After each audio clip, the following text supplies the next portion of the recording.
Good morning, everybody. Welcome to the Chairman Show, sponsored by the Bethlehem Republican Committee. We have with us today Slingerland's Fire Department Chief Craig Sleurs, who's running for Highway Superintendent, and we're going to have a great conversation with him.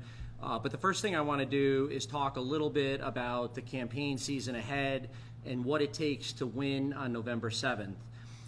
You know, we see a lot of people who are upset with what's happening in town. They're frustrated. They go to social media. They vent about things. They say, you know, we need change. We need people to wake up on November 7th. We need people to vote Republican. But the truth is, we spent 20 years in this town digging a hole, and it's going to take a lot of work to get out of it. And that work includes the mechanics of winning. What does the mechanics of winning mean if you kind of distill it to one word? It's action, which means we can rant all we want, but the truth is the only way to win on November 7th is for us to get out there, come to events, make donations to our candidates, donate to the Bethlehem Republican Committee, knock on doors, talk to people, build relationships, come to events. All of those things are the things that we need to do to make sure that we win on November 7th. The other thing is we're seeing signs pop up around town. Signs are a great way to let people know that you're supporting the candidate, you're giving the candidate legitimacy. So the more lawn signs we get up around town, the better. The more awareness there is of their candidacy, and the more people that will ask questions, go to their Facebook page, follow them, and support them. So please do everything you can via action, not words, to support our candidates and get them over the finish line on November 7th. So with that, I would like to introduce Slingerland's Fire Department Chief, Craig Sleurs, who's running for Highway Superintendent. Craig, can you tell us a little bit about your background? So basically, born and raised in the town of Bethlehem. Started in the fire service when I was 18. I was still in high school. What was the motivation to start in the fire service? My father being a police officer in town, I've always wanted to follow in his footsteps. And so, he was a police officer. He was a fireman at one point, so I wanted to start there. And then I wanted to help people. I mean, my goal in life is to always help people. And I think I've done that. That service mentality, right? Yeah, right? Exactly. Serve the public, serve the residents, serve the people, serve, protect, whatever I can do to help the public. And that's been my main goal since I was able to join the fire service when I was 18 years old. And I think I've done that. I mean, I think, 38 years in the fire service. You've probably seen a lot in 38 years. I've seen more than I can talk about. Let's put it that way. And then my, 21 years as a police officer and my other time with the sheriffs in Altamont PD. I've seen a lot. I've seen a lot in my career. So tell me a little bit about, we've seen policing change a lot over the years. Just before we go into the rest of it, what was your experience like in your 21 years of policing? Did you enjoy it? Did you like it? I love the job. I wish I could still do it today, but unfortunately, things in this world are changing. Yeah. And not for the better. Not for the better, exactly. Not for the better. Yeah. I really love the job. I mean, and then when I had my transplant and all that stuff, that kind of put it. I had to step back. Had some health issues. Right. Yeah. I had to step back, but I still worked. I still completed my career of 21 years. And it's all I wanted to do. I wanted to get my 20 years with Bethlehem, serve, do what I had to do.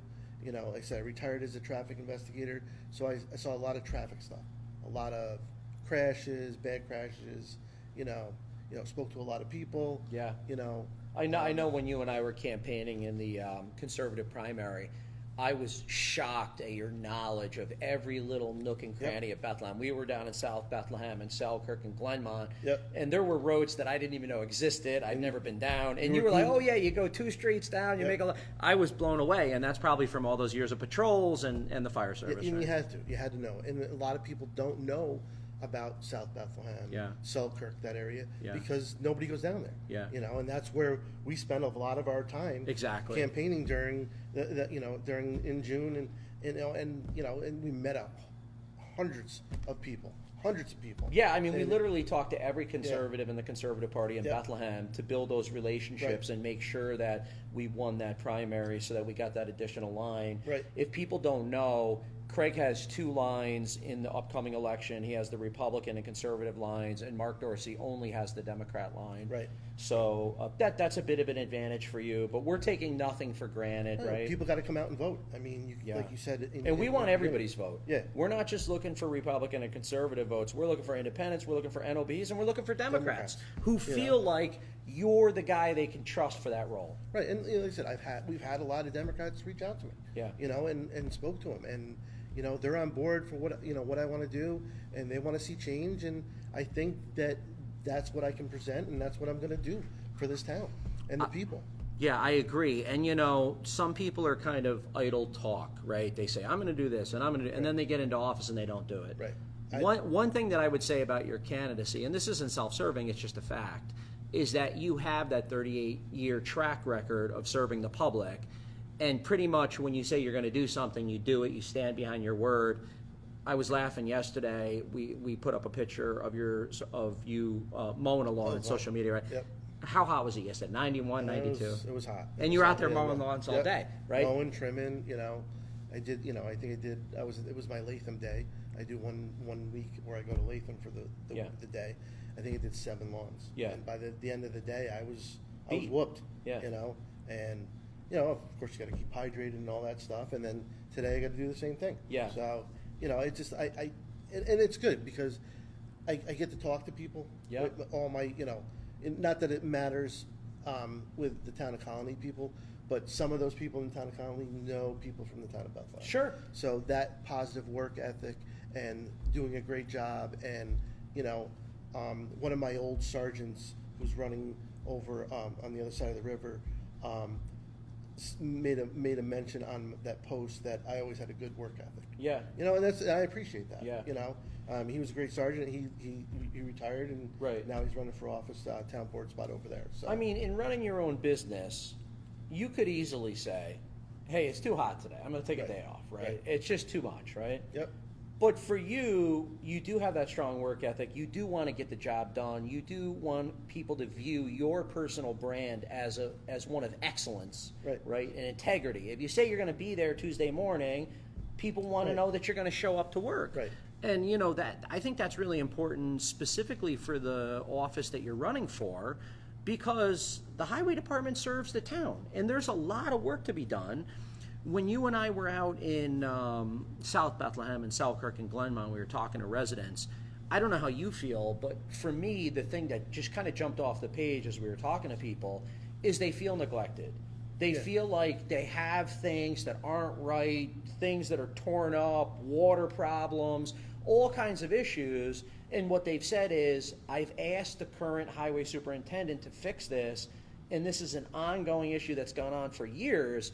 And you and I have talked about the fact that maybe not every single thing that people want they're going to get. Some requests are unrealistic, but a lot of the things that we saw are things that should be fixed. A lot of things we heard, are things that can be fixed. Yeah. And if you go about it the right way, and you do some research into it instead of just jumping into it and doing what you think is right. Yeah. That's not what the residents want. Yeah. They want us to go down there, listen to them, talk to them, see what the issues are, Make show a us plan. pictures, make a plan, get the engineering department involved, get the rest of the entities of the town involved, so we can actually go down and fix the problem. Yeah. So we fix it once and that's it. Yeah. And that's not being done, obviously.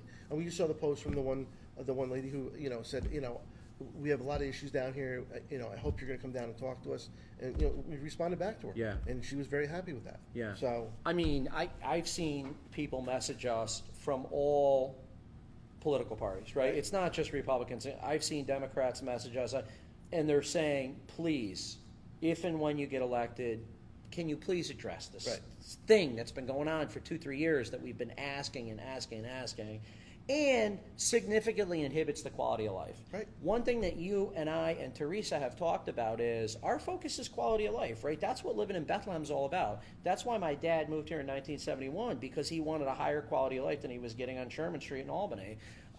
So it's really important that we look at there's always the micro stuff, the minutia, but when we kind of go a step above to the macro level, what are we here to do? We're here to serve. and we're here to provide a better quality of life for the people of Bethlehem. Right, like we've always said, work for the public. Yeah. Work for the residents of the town. Yeah. You know, let them know that we're here. We're not just going to listen to them and walk away. Yeah. You know, because that's not what I'm about. Yeah. You know, I want to help them. You know, and if I can't help them, I will find somebody that can help them and take care of the problem that they're Yeah. having. If I can't do it. Yeah. You know, and like I said, I will work with the rest of the town. Yep. You know, agencies and stuff like that to make sure that we serve this town the way that they need to be. You know, it's like a business. Yeah. You know, and if you're not there to help these people, then why even do the job? One thing that we all kind of talk about a lot is stakeholder management. Right. And what that means is really the people of the town are like shareholders of the town, right? It's their business. It's their home. Right. We don't own it. It doesn't. If you get elected to office, you're a public servant, right? You're not a public owner. You're not a public director. You're a public servant.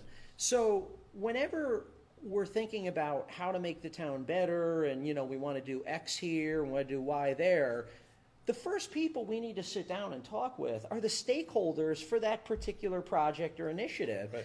One thing that frustrates me about the highway department and the people in town hall is they come up with ideas and they just want to ram them down everybody's throat. A great example is the dive tank at the pool at the LMAF Park. So this dive tank is an absolute gem. It's something that we've had since the 1970s. I think it's one of 3 major public dive tanks in upstate New York. And it's a major draw and something that people look forward to every summer. It's almost like a rite of passage when you're a younger child and you're growing up, and it's like, okay, now I'm ready for the dive tank. I'm going to do my first dive. I'm going to do my first jump. And out of nowhere, the people in town hall said, you know what? I want to put up slides. Let's get rid of the dive tank, right? So they did a survey, and they asked the residents, what do you think? We're thinking about a slide tank. Well, there's some repairs that need to be done in the dive tank. It's going to cost a few $100,000, several $100,000. Right. What do you think is the right answer? 67%, I believe it was, 66 or 67, said, please do whatever you can to maintain the dive tank. Right. They moved forward with the slide proposal anyways. They ignored the survey, and there was even talk about running a new survey to try to get the answer that they wanted. And to me, this is just madness. The town should be run the way the residents want it run, and that's it. It's not about our personal feelings, our ideology. It's about what's best for the town, what's going to increase quality of life, what's going to keep people here, attract people here, raise the median and mean income of town, all of those things. So whether it's town hall or the highway department, I think our mission is the same. Right. I mean, I agree with you 100%. And in regards to the dive tank, you see posts about kids their first time jumping off the diving board. Yeah. I mean, and just like when we grew up in this town, that was a big thing for us to be able to jump off that board. And then they want to take that away from us and not allow our kids to be able to have the same, fun that we did when we were there. Exactly. So, and some of it's so short-sighted. I heard somebody say, well, my child's too young to go to the dive tank, or something like that. right now he is, but he's going to get older. He's not always going to stay that same... When he's 15, do you Right. think he's going to want to be on these little mini slides? Well, you never know. So, that's some of the frustration. It's just the legacy and the traditions that made Bethlehem one of the greatest places in the Northeast to live are being dismantled Right. by these people with these crazy fringe agendas. What I try to communicate to them, they don't listen, but what I've tried to tell them is Bethlehem was great before you got here. Right. Right? Why- You think that you did all this, but actually you're the people that initiated the decline. Bethlehem was run by Republicans for 150 years, and it was one of the greatest places on earth. All of these recent struggles, the open spaces vanishing, the high taxes, the fights with business owners, the Selkirk Reserve low-income housing project, all this stuff that's happened, everybody's fighting, there's lawsuits all over the place. That was triggered by the decision makers, by the elected officials. And it's crazy to me because really elected officials are really just supposed to be stewards Right. of the great place that they're managing. Right. I mean, just like within the fire service. Yeah. You know, I work for the residents of the Sleurs Fire District. Yeah. You know, I work for you. Yes, You know, I live right mean, down the yeah, road. exactly. You know, and I take, you know, pride in what I have done Yeah. the last 5 years by, you know, and I'm not sure how much, you know, this year we had to spend a little bit because we need some equipment. Yeah. You know, and you know, but I just don't go out and waste the money of the taxpayers. I mean, I always try to, you know, do we really need this? Right. If we need this, then we'll get it. Yeah. You know, so we ended up buying, you know, just a quick story. We ended up buying a wheel, and this wheel attaches to the bottom of Stokes. Stokes is used to move people out of locations where they're, you know, it's hard to get to. Yeah. And we ended up using that. We ended up taking 3.5 hours to go in off the end of Right Lane, which is at North Street, where a gentleman blew his knee out. And we had 7 different departments in there to try and get this guy out. We got him out. Yeah. And we got a thank you from him. Yeah. You know, and buying stuff and then getting a note and saying, you know, hey, thank you for what you guys did for us. Yeah. Or did for me. Yeah. I mean, that's the pleasure in serving. That's the reward. You know, it's not power, it's Right, not money, right. it's service. It's right. And getting those positive things, like we just ended up handing out the rest of the money for the Deer Run Fire. And the one last The fundraiser. the right? fundraiser, Yeah. yep. And we raised, I think it was almost $15,000 we raised. So just to give people background on this, because you and I were actually in the Right. middle of a campaign Yeah, exactly. for the primary, and this you had to break off Yep. because your number one job is not campaigning. Your Right. number one job is serving the public and keeping people as safe as possible. So all of a sudden there's this billowing fire from the Deer Run Apartments, and unfortunately it was started by a very careless act. Right. Right, which is unfortunate because people lost their homes because Two homes. because somebody threw a cigarette or a joint into the grass, and the next thing you know, Right. these places go up in smoke. But how many people lost their?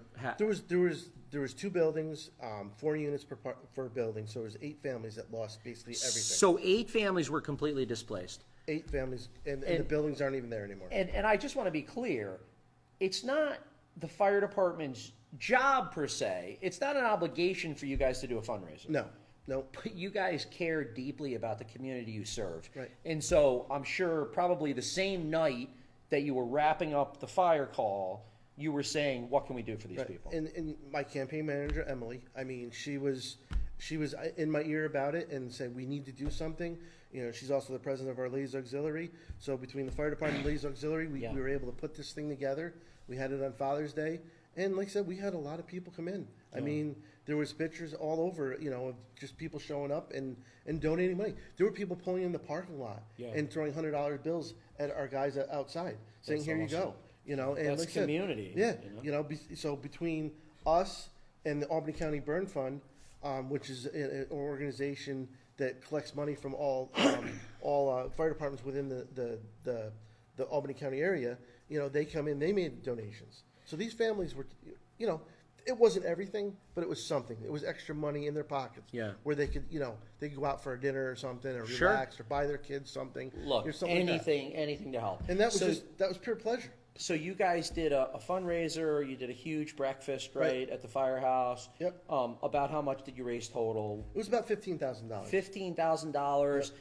Does that include the burn fund, or was No, that was supplemented? Fund, yeah, I don't know how much the burn fund. Okay, you so know, 15 plus whatever the burn fund committed. right. So, you know, I mean, that's a lot of money to help these families out. And again, it's not that you guys did this out of obligation. It's No. something, you know, when you're SOP, it's something that you decided to do because it's the right thing to do to serve the community. Right, and that's what it was about. It was about giving back. You know, And I believe, because I wouldn't be running you as a candidate for our party if I didn't believe so strongly in you.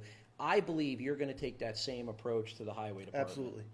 Above and behind, I mean, beyond, you know, number one, care about my employees. Listen to my employees. Yeah. I mean, you know, listen to what they have to say. Yeah. I mean, there's a lot of knowledgeable people down at the highway garage, guys that have been there for, 20, 30 years. Yeah. You know, they obviously know what's going on down there and know things that need to be done. Yeah. And then That's where it starts. Right. Right. Starts That's with where them. it starts, because those are the people that are out in the community doing the work, serving the community. If they're unhappy, how the heck is the community going to get the best level of service? Right, and they're not working for me. They're working for the town. They're working for the residents, just like I will be. Yeah. You know, and like I said, there's a lot of good guys down there. hard workers, and they're out there in this heat right now, doing blacktop. So you got 90-degree weather, heat index of almost 100 degrees, and they're working with, blacktop. So, I mean, these guys work hard for what for their money, and, like I'm going to do, they're going to work for the town, and they're going to work for the residents. And that's the number one thing, and I want to make sure these guys are happy. I want to make sure every one of them leaves work with a smile on their face, and if they have an issue, they can actually come and talk to me. Everybody says, I'm going to leave my door open and stuff like that in my office. And, a lot of people by, first couple months, doors shut, and it's not an open door policy. I'll take the door off my office if I have to. And like I said, I mean, everybody can come and talk to me. I'm that type of person. Or you voice your opinion, and then there's retribution, right? So, but like I said, I mean, like I said, there's a lot of good guys down there, and I know that the town's hiring some more people to put down in there and other jobs throughout the town. So, it's a good thing. It's a good thing. But like I said, I want to make sure they're happy. I want to make sure that they enjoy their job and they want to be there. And you have that organizational viewpoint because you've been in leadership positions. You're currently the Slingerlands Fire Department chief. I mean, you were a police officer for 21 years, so I'm sure you saw kind of good periods and bad periods of leadership. The thing is, it really does start with the employees or the ambassadors of that organization. If people come to work and they're motivated and they're happy, your organization's going to thrive because those are the people that do the bulk of the. You can't be everywhere, right? So those people that work for you are going to be an extension of you and a representation of you, right? What are people going to think of Craig Sleurs if somebody shows up to do some work somewhere at somebody's property or whatever it is, and they're pissed off and they're angry and they're frustrated? They're going to feel that, and they're going to see, Craig's not running a good, So, and I don't want that. I don't want that at all. Exactly. So having that organizational or enterprise view of things, I think, helps you understand that everybody who works there is just an extension and a reflection of your leadership. And so it's so important to start there with the morale and the motivation and the teamwork. And once you get that right, everything else is kind of a natural progression of that. Right. Like here. I mean, at the fire department. I'm responsible for 35 members. 35 members go to a call, and somebody gets hurt. That's my responsibility. And that's the way I'm going to feel down there. If I send these guys out to do a job and somebody gets hurt, that's gonna bother me. And I'm going to try and make sure that their work environment's safe and that they're doing the right things. And that they're, when they go out and they leave the garage to go to their job, whatever, that they're safe doing it. And I think that's a big thing. Absolutely. So let me transition to the day I brought Mark Molinaro here. Oh yeah, that was. And it was a great visit, right? You guys took Mark all through the firehouse. You talked about budgets, equipment, kind of everything that Mark needed to understand and get insights for. Unfortunately, we lost Mark. Right? They changed the lines. And they took Bethlehem out of Mark's district, but Mark won, and Mark's doing a great job down there. But the reason why I want to go back to that day is because that was the first day that you had mentioned that you were considering throwing your hat in the ring to run, and just kind of going back there because it's been a long time, right? From that visit, I think was like in April of last year, so we're talking 18 months, something like that. What is it that motivated you? Because I know your reputation in town. Your reputation is really a service-oriented, nonpartisan reputation, right? Nobody knows Craig Sleurs as some far-right guy who's a partisan about everything. Nobody views you that way. People view you as just a humble public servant that does everything he can to make the quality of life in Bethlehem the best it can possibly be through your police work when you're a police officer and through being the chief of the Slingerlands Fire Department. So what is it that made you say, I think it's maybe time to run for public office? And before I retired, I mean, everybody said, well, what are you going to do? What are you going to do? And, I was always thinking about it. I wanted to do something because I didn't want to sit around. So, I did the lawn service. And then we talked and, I started thinking more and, everybody was joking with me, you should run for highway superintendent and stuff like that. you know, and thinking about it, and I'm like, yeah, well, things aren't going too well down there. You know, they're not going well at all. No. I mean, you know, the direction of the highway department is going out of control. Yeah. I mean, the spending's out of control. Yeah. I mean, We're spending more than we've ever spent, and we're Right. getting less than we've ever gotten. right. And I think, you know, in the last 3 years or something, you know, the cost has gone up 20% or something like Yep, that. 20%. You know, and we don't need that. I mean, the residents don't need that. Yeah. They don't deserve to have to pay more and get less. Yeah. You know, a couple of things that we've talked about is, you know, spring cleanup. They did away with that. Yeah. Why? I mean, our residents need that. You know, Especially the seniors. seniors. I mean, and I work for a lot of seniors within the town. Yeah. You know, and I don't understand it. I mean, Yeah. you have trucks and you have leaf machines that pick up these things that just sit down there, and they're used as. And I think they said this. I heard it through the grapevine. It took them a month to pick up the leaves within the town. Yeah. Well, you know, so you buy a piece of apparatus, a piece of equipment that you're just going to use a month, Yeah. and then why not use it during springtime? Yeah. You know, And telling 70-year-old people to bag their leaves. bag their leaves, yeah. Like anybody who's ever bagged leaves knows it's a real pain in the it's horrible. behind, right? It's horrible. I don't like doing it, I don't and like I'm doing a it. healthy 44-year-old guy, right? Right. I don't like doing it. Mm-hmm. I can't even imagine 25 years from now being told like, "Hey, you got to Yeah. bag up all your leaves." no, so I mean, so that's one thing we're going to bring back. I mean, Yeah. you know, and they also spend a lot of money. We talk about money, right? Right. I think people can accept certain expenditures when they're getting a lot of return on investment. Right. So if you're going to buy these big trucks with the suction and everything else, then use them. right, and they don't. And Yeah. they, like I said, they use them. You know, I said this. I think they said they got the leaves picked up in the fall within a month. Yeah. Or so. You know, but still, I mean, great. It's great. The guys are working hard. They're getting the leaves picked up. But let's put that back out in the springtime. Yeah. You know, and help our residents out. Yeah. You know, give them what they're paying for. Yeah. You know, quality service.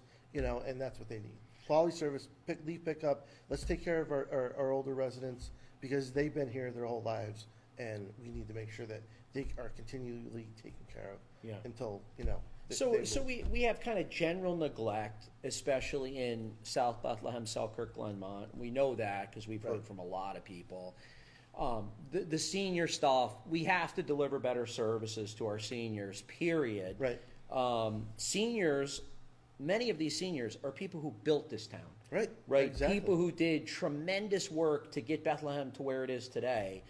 And we can't just say, okay, thanks for everything you did. Now we're just going to turn our backs on you. Yeah. Right? We have to do everything we can to make their quality of life as high as possible as they negotiate the rest of their years in Right. Bethlehem. And we listen. I've always said this. We need to take care of them.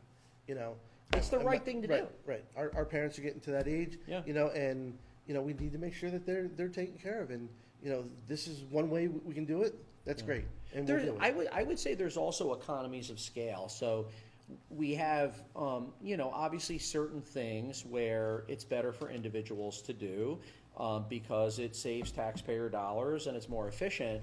But there's also certain services like, spring cleanup or whatever it may be, where the town doing it as a service to everybody is a more efficient process and actually a cost-effective way, as opposed to expecting every individual to figure it out. So when you tell every 70-year-old person, you got to bag your own leaves or I'm not picking the stuff up, Right. then what happened? Then they got to try to coordinate with people. They got to pay people. Like it spirals totally out of control. They're paying a lawn guy to come and pick up their leaves. Exactly. Bag it up. I mean, and not seniors are on fixed incomes. A lot of them. and not it's- everybody can afford that. right, exactly. And like I said, and with my business, I take care of them.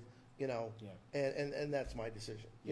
But like I said, I mean, they're going to have to pay extra now to get a lawn guy to come in and bag their leaves. Yeah. Where normally they would just, they wouldn't have to worry about it. Yeah, and that's You know? just not cost effective No. for our residents. No. And then the other topic, since we're on this, of just kind of major things that stick out, motivations to say, if I was in there, I would do a better job, is I get the sense that there's a bit of a spending spree where it's just kind of like, I have the money, I'm going to buy whatever I want. And there's not a lot of thought that goes into, is this the best way to do things? Is this the most cost-effective way to do things for the taxpayers? Because ultimately our obligation is to them. Right. That's number one, right? Right. We're spending their money. That's a serious responsibility that we have to make sure that we're good stewards of taxpayer dollars. So tell us a little bit about where you see maybe spending that's not quite right, that's not efficient, that's not well planned out. So, I mean, I know there was some dump trucks bought, and they were made, permanently, they were put permanent salt bodies on them. So basically, So those are for winter. for the winter. They also put air conditioning on. Yeah, which So- is useless, right? Why do you need air conditioning in a plow truck? Right. Why not make those bodies, removable, so you can put a dump body on it? You can use those trucks to, Exactly. lay blacktop. Yeah. Yeah. And these guys that are working along the road and and paving in these 90-degree days have some place to go for refuge. Right. So we have salt trucks that have AC in them, which makes no sense. Right. And then we have people doing blacktop work with no AC. Right. That seems dangerous. It is. It is. I mean, I don't understand the thought process of that. In the past, they've always had removable salt bodies and dump bodies where they can just switch them out, Yeah. switch them out, or buy inserts that go into the back of the dump body. Yeah. There's other ways to do this where we're taking care of getting the right equipment that we need, but we're also taking care of the guys that are operating the equipment. Yeah. There's things that are purchased that why? I mean, there's no reason for it. Yeah. Why are we only buying one when you have multiple crews out working along the road? Yeah. It's, And then what's the, I don't know if this is still happening, but I heard that there's some sort of service issue where we outsource the service. Is that still happening, or did they bring that back in? There was something on the neighborhood page where they're putting in sidewalks down on Lower Kenwood Avenue, and I believe it was Clementi or somebody, or I'm not sure who it was, maybe Callahan's was putting in the sidewalks, and when there was guys that were able, they had a trailer set up, they had vehicles that Right. could go and lay these sidewalks themselves. So we're paying town employees to do a certain job. Right. And then instead of them doing the job, we're on top of that paying contractors to do Right. other work. Right. Yeah, that doesn't make sense. Yeah. And then what about like if a truck breaks down? Are we doing that in-house or are we outsourcing? that? Nope, most of that is all done in-house. There's guys that have been working down in that garage for years. Yeah. And that know these trucks from inside and out. And obviously, if it's something bigger than they can handle, they'll have to send it out. But a lot of their work for the trucks and stuff are all done down there. That's good. Now police cars are another story. They get worked on down there, but right now they just get oil changes. And minor bulbs replaced or something Yeah. like that. And before everything was done there. The only thing that was ever not done there was the striping of the car. Yeah. Because we didn't have the capability of doing that. Yeah, I would think when you get elected, that's definitely something that should be reviewed, and anything we can bring back in-house is better. But We shouldn't be outsourcing all this stuff. There's quality guys down there that can do the job. They were doing the job before. Yeah. And now all of a sudden we're shipping cars to Rotterdam to have them upfitted, with the radios, the lights, and all that stuff. Yeah. When there's guys that have done it for years. Because I was involved in that with the PD. I'd bring the cars down and make sure that they were getting upfitted the right way. Yeah. And that was one of my jobs. Before I retired, was making sure this was all done. And then they decided to move everything to Rotterdam. Yeah. And now we're wasting an hour and a half out of a day for one or two guys Yeah. to drive all the way to Rotterdam, Yeah. drop a car off, and come all the way back. Right. Plus I think I was looking at the numbers. You're paying maybe $1,200 more Yeah. to have it shipped out than you would be just having it done right down at the highway garage. Yeah. And like I said, they have the space, they have the guys that are qualified to do the work. Yeah. So I mean, I don't understand. You've got people that can do the work, but we're shipping everything out. Yeah. So that's a lot. And the one last thing I'm going to touch on, I'm not going to go too deep into it, but as you know, I really pride our organization on being a values-based organization, right? We always talk about respect, integrity, and service. beyond the policy debates, beyond campaigning, beyond elections, the Bethlehem Republican Committee wants to be a force for good in the community. Right. Right? Win or lose, we're going to be out doing a Thanksgiving meal service because we want to make our Right. community better, right? Right. Of course we want to win elections, and we think it's very important that we get people elected so that we get better governance in town, because we do believe, and I think it's very apparent, that the town is in decline right now. And it's going to take different leadership to change that trajectory. But outside of those policy debates that have been happening for years, it's very important to me that we're a values-based organization. And I know you feel the same exact way. I look at your shirt and it says service, dedication, community, right? Yep. These are the respect, integrity, serve. These are the values that we hold dear and that we will bring to any public office. Right. If and when elected, we will do so in a manner of integrity, work ethic, transparency, honesty, all of those other things. And I would say to the audience listening, if we don't do those things, vote us out. Right. Right? Absolutely. If we don't do those things, get rid of us. Because that's the whole point. That's why we do what we do. We know, unfortunately, and I think we all feel this because we're one community, there's been a lot of scandals at the highway department over the last several years. And I'm not going to go into all of them, but it's one of those things where we got to clean that up. We got to be better, right? We have to run that organization with the highest level of integrity, honesty, transparency, service, etc. So I know that when you get elected, you're going to restore those things to the highway department, and that's your word and your promise to the residents. Absolutely. And that's all I have ever wanted to do. And, like that one sergeant said, my work ethic has always been there, and I want people to question me. If they're not up, they're not happy about a purchase or a purchase that I'm going to make. That's accountability. Question me. Yeah. And I will answer any questions that you have, Well. but if we don't do that, then we're just going to stay in the status quo, and that's not good for the town. Yeah. We need to get out of the status quo. We need to, get things to where they should have been 20 years ago, and just pick up from there and move on. Yep. I'm just, like I said, I want to work for the residents, and that's big to me. Yep. And I don't know how many more times I can say it. It's just I'm going to be there every day. I'm going to be out on the roads, work with the guys. Full-time job. Full-time job, and that's what it is. It's a full-time job. Yeah. You can't just show up whenever you feel like it and Yeah. and not work or whatever. You need to be there with your guys. Yeah. You need to be on the road with the guys. Yeah. Let show them that you're there to support them. Yeah. And that's what I do here. I'm there to support you, but I'm also there to lead you in the right directions. And what I would say to the audience is, please give Craig this opportunity and let him prove himself to you.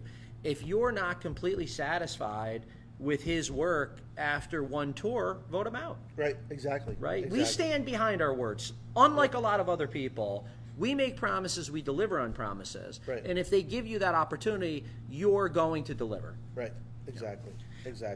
Okay, so moving on from that, because I think they have a good picture of the issues and the differences, which is important for voters. We need to contrast what we stand for and what we'll do as opposed to what's happening with the status quo.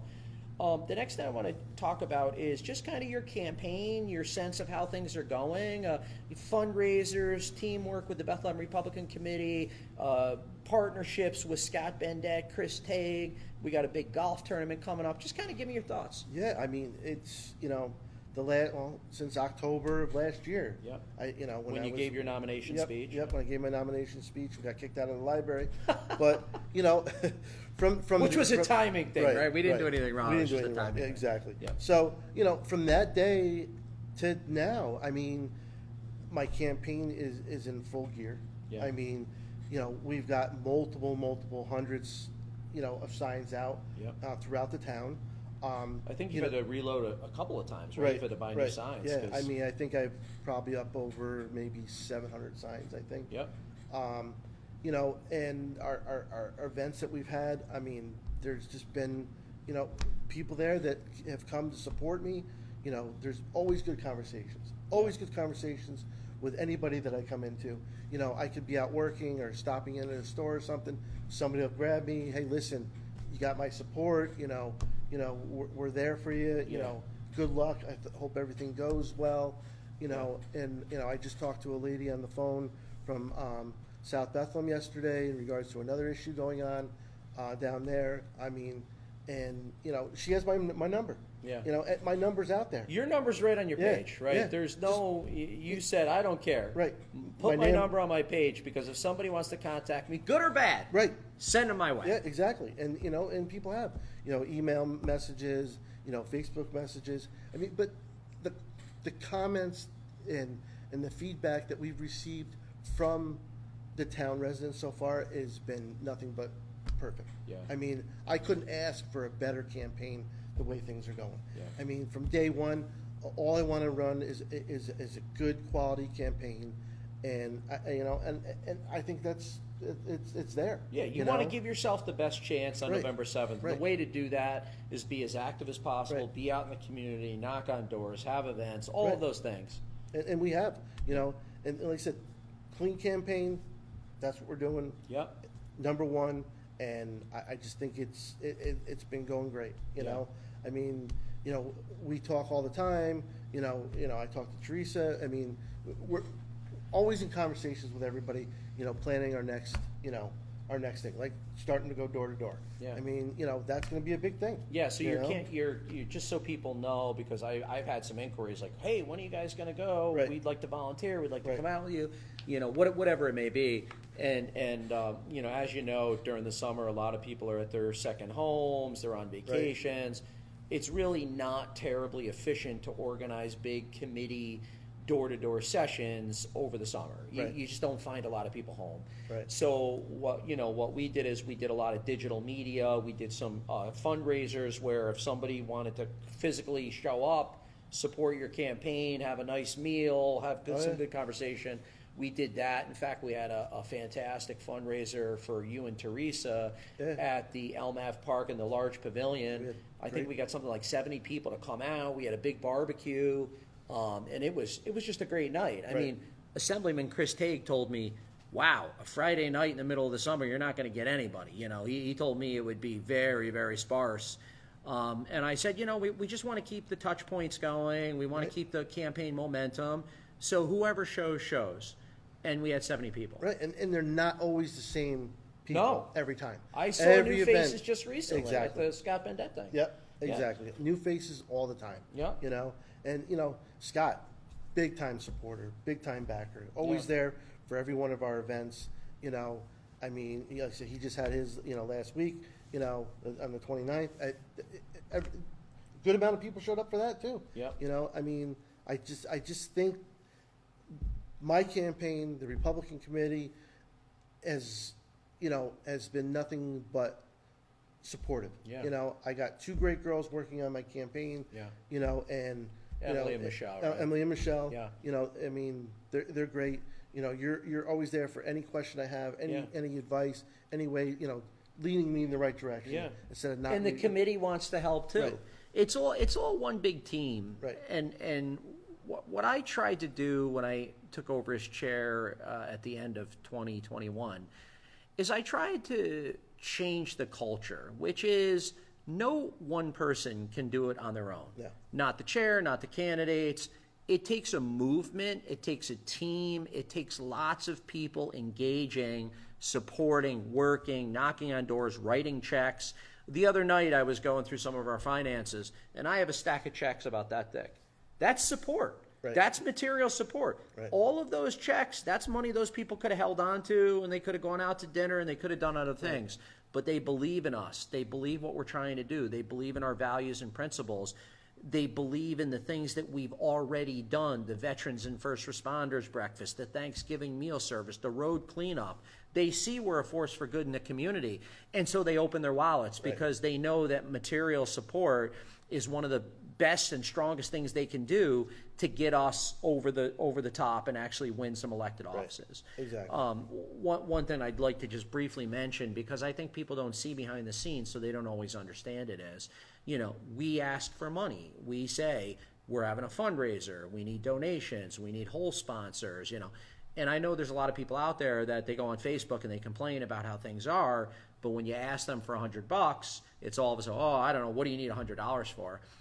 I just wanted to walk through, and you and I can kind of bounce back and forth on this, but just talk about some of the campaign expenses and why it takes so much money to run a campaign. Right. I mean, signs cost money. I mean, probably so far, roughly, we've probably spent over $2,000 just in signs. Lawn signs. Lawn signs. Nothing else. Right. Just lawn signs. 2,000. Then we put the ads on the Facebook page. Yep. There's another couple $100. Yep. Then the palm cards are coming. Right? So I would say with Facebook ads, because you and I have shared costs on that. Right. Facebook ads for all of our candidates, expenditures from both candidates and the Bethlehem Republican Committee, we're probably talking in the thousands. Right, absolutely. At this Absolutely. point. And the reason why we do that is we want to reach people. Right. There's a lot of people that are very difficult to reach. Yes, you reach some people knocking on doors. Yes, you reach some people on Facebook, and we want to make sure we connect with everybody there. But, there's different channels, and you get a certain segment on each channel. So I'll give an example. Advertising in the Times-Union is a very expensive thing, right? You want to do a quarter-page ad in the Sunday paper, in the sports page, that's $1,000. Right. So it's not something that we do all the time, or we can do all the time, because it just costs too much darn money. But that being said, we're going to do an ad about our golf tournament this Sunday in the sports page. And the reason why we're going to do that is because that's a new channel with people that haven't seen anything else. They're not on Facebook. We haven't knocked on their door yet. They have no idea what's going on, right? Let's be honest. The media really isn't the most fair arbiter of local politics. Right. So we don't get a lot of play in local media. So, I decided as a one-time thing to do that ad. And, so you just think Facebook money, Times-Union money, sign money. Now we have to print up your campaign literature. Because you don't want to go to somebody's door and talk to them and walk away and they forget about you 2 minutes later. Right. So we know that to be effective at doors, you have to have campaign literature, right? I went out and bought business cards. It was only like $50 for 1,000, but still, you hand those out to people. It's got my logo on it, and just like the T-shirts. We went out, we bought T-shirts. T-shirts was like $600 or $700. Right. And we still have a bunch of inventory. Right. You bought T-shirts, we bought T-shirts. We did sell some, but we still have a bunch of inventory. So that's an overhead cost. Right. We just purchased the campaign literature for you and Teresa, and we're doing double-sided color door hangers, picture, slogan, custom write-up. We're printing 10,000 pieces, 5,000 pieces for each campaign.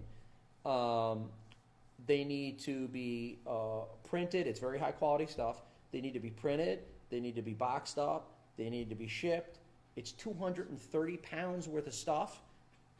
That's $2,050. Right. $1,025 for each candidate. Yep. Now, it's like, I think the costs were like 900 and something when negotiated a 10% discount, but then you get all of the shipping and handling, and the next thing you know, it's $1,000, right? So 2,000 here, 2,000 here, right? Before you know it, you're over $10,000. Right. So people have to understand that financial support is very important. Number one. And we don't take this money and go out for steak dinners, we right? don't. When we go out to eat, we spend our own money, right? And we also donate our own money. Right, exactly. This is another thing people have to understand. When we have events, we pay for tickets. Right. The chairman pays for tickets. We don't get anything free. The candidates pay for tickets Yep. because we want to set the example. How the heck can we ask other people to buy tickets if we don't buy them? Right. Oh, well, we go for free because we don't do that. Nobody goes for free, Right. unfortunately. And that's the right thing to do. That's the integrity that we're talking about. I mean, I shouldn't, and like I said, I mean, there was one day I couldn't get out and campaign. So I gave you some money. I said, hey, when everybody's done, use that to feed them. Correct. And that's just the way I am. Yeah. And what's funny about that day is I think we had a huge turnout. We had like 25 people. So you gave us a big chunk of money, and then what was ever left over, John and I supplemented, right? I mean, so we didn't spend $1 of committee money, Nope. and you didn't spend $1 of campaign money. Nope. We put our money where our mouth is. We treat people, we buy stuff, we always buy tickets. We make sure everybody knows that everybody's got to buy tickets. I've had people say before, like, oh, can I just show up? And I say, yeah, if you buy a ticket. Right, exactly. Or if you show up and don't eat and don't drink, and, that's fine too. But no, I mean, everybody should pay. Yeah. And like I said, I have to pay. Yeah. I mean, my family has to pay when Yeah. they show up. I mean, And the only way we can win, the only way we compete with Democrats, because let's be honest, there's more Democrats in town. They get support from the local machine, which is bigger than the Republican Party. Competing with them financially is a real challenge. So yes, we constantly ask for fundraiser dollars, sponsorship dollars, donations, and everything else. But we do it because it's the only way we can overcome the disparity and actually start winning elections. Right. So one thing I just wanted to cover, because people don't see what we see. They say, oh, I donated money. I don't understand. Where does all this money go? That's where it goes, right? That's where it goes. It goes digital ads, lawn signs, flyers, door hangers, and everything. I mean, so I just printed up 1,000 golf flyers to pass out because I want to get as many people to the golf event as possible. And I printed up 1,000 platform flyers because I believe if you're going to support the Bethlehem Republican Party, you should know what the heck you're getting, right? I don't want people to blindly support us. I want people to support us because we have better ideas. Right. So we hand out these platform flyers. That's 200. That's 400 and change, right? So every little thing you do costs money, and we humbly ask for these dollars because we want to put them to work and get better governance. And in the end, if we win office and we cut taxes and we cut regulations and we form a business council and get the businesses going and fill those empty storefronts and local businesses start turning bigger profits and our tax base expands, it's going to pay for itself. Right. You're going to get that 10 times over. Your support's going to come back to you. Exactly. But we got to win. Right. It's a big thing. That's and people got to get out and vote. Yep. I mean, sitting here and listening to us and agreeing with what we're saying and stuff, that's great. But you guys need to get out and vote. Yeah. Got to get out and go to the polling place. Get an absentee ballot if you can't make the election, and get your voice heard.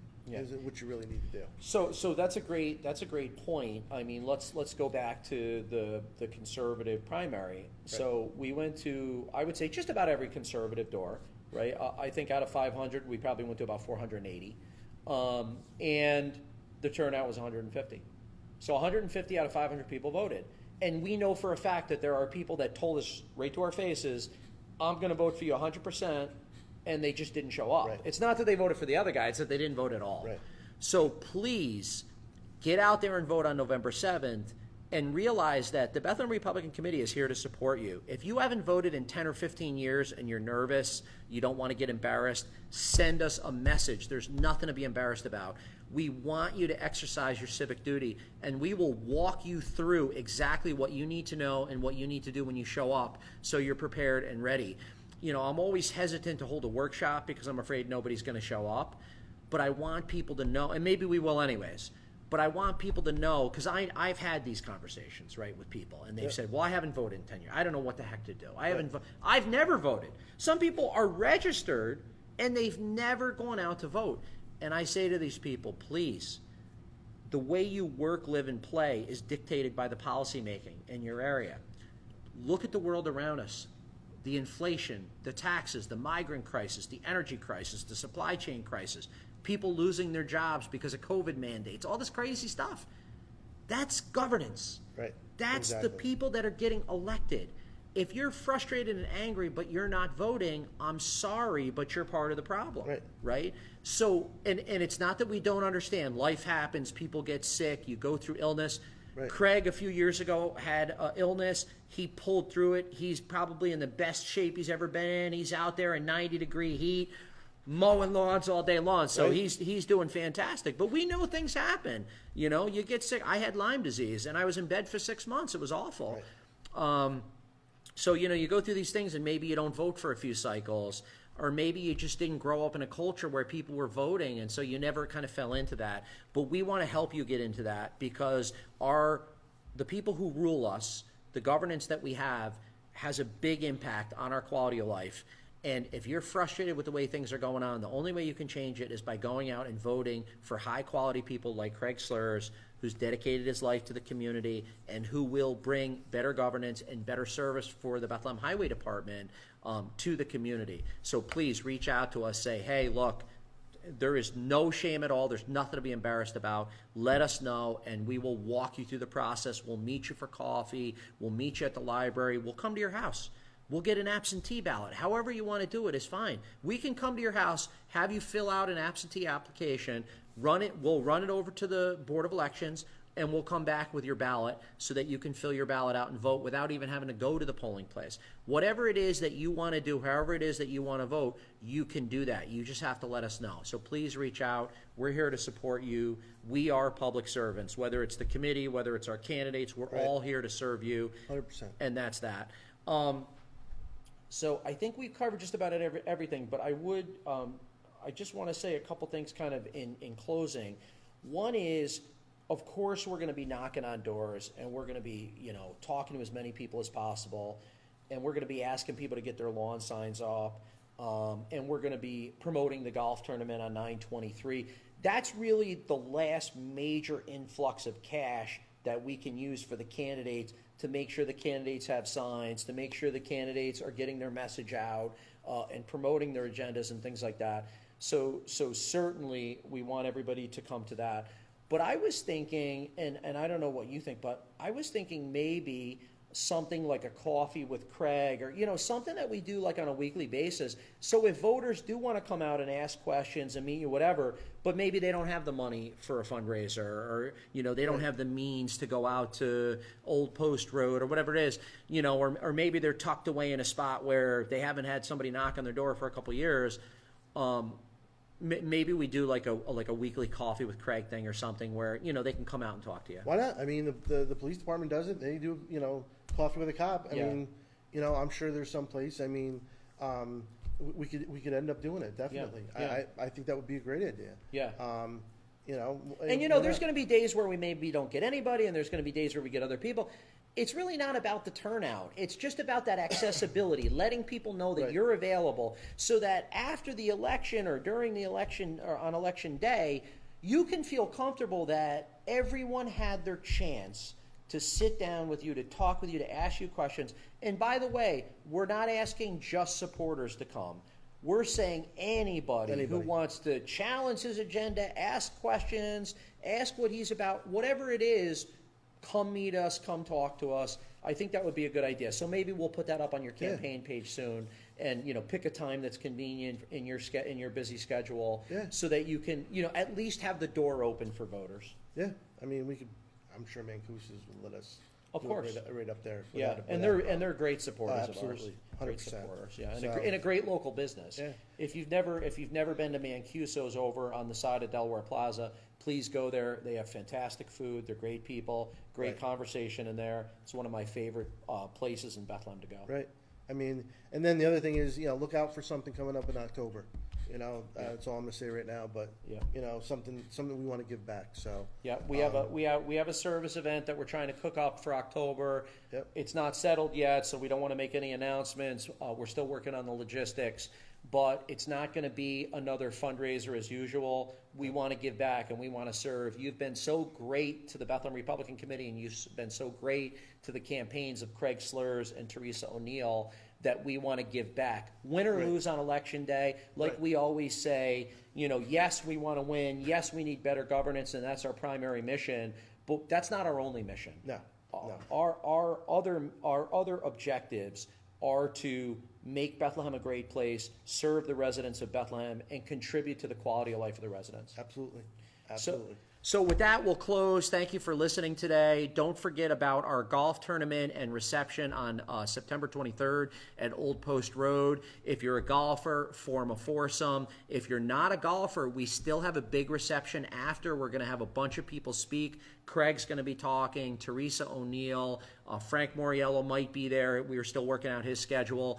Dana Salazar, who's running for Supreme Court, is going to be there, and both of our assemblymen that represent Bethlehem, Scott Bendett and Chris Tague, are going to be there. And actually, I'm working on another guest speaker. We'll see if the schedule permits.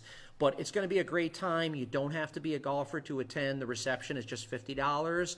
That's all you can eat and all you can drink beer and wine. So it'll be open bar, beer and wine. $50. Tell me where you can go, spend $50 and get all you can drink beer and wine and all you can eat. It's going to be a great, great time, great conversation. Listen to these people that have worked so hard out on the campaign trail to try to win public office. Believe me, they're not doing it for themselves. It's a real sacrifice. They're doing it for you. They want you to have better governance. They love this town. They want to preserve this town. Absolutely. And we're very appreciative of their efforts, especially somebody like Craig, who has such a record of service to the community. There's a lot of other things Craig can be doing, but he decided to go forward and lead like he's done for the last 4 decades. So I think it was a great discussion. I hope you enjoyed it, and we'll talk to you soon. Thank you. Thank you.